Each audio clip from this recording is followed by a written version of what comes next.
Understanding, put out to grass. Hello, everyone. Today, we're diving into a fascinating English phrase that you might have come across, put out to grass. This expression has an interesting origin and usage, which we'll explore in this video. By the end of our journey, you'll not only grasp its meaning but also how to use it in your conversations and writings. So, let's get started.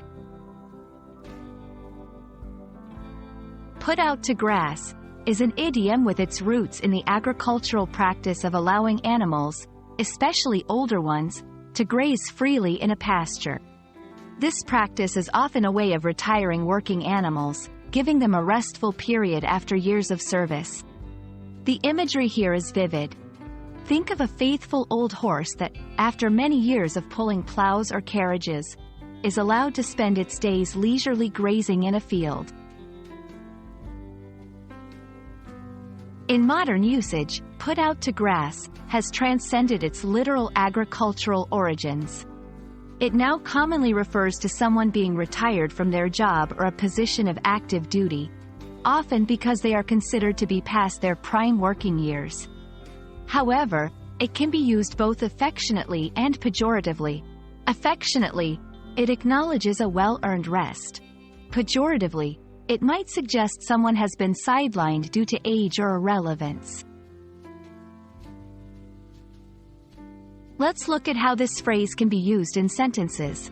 Affectionately, after 40 years in the teaching profession, Mrs. Thompson was finally put out to grass, looking forward to her days of leisure and gardening. Pejoratively, the new management seems to be putting all the older employees out to grass, favoring a younger workforce instead. When using put out to grass, it's essential to consider the context and the sentiment you wish to convey. If you're using it to talk about someone's well-deserved retirement, ensure your tone and the conversation's context reflect respect and affection. If you're critiquing a practice of sidelining older individuals, be mindful of the sensitivity surrounding age and employment. Put out to grass is a colorful expression that paints a picture of transition from active service to a period of rest and leisure. Like many idioms in the English language, it's packed with cultural nuances and requires a bit of finesse to use appropriately. We hope this video has shed light on this intriguing phrase and added a new dimension to your English language arsenal. Happy learning, and see you in our next video.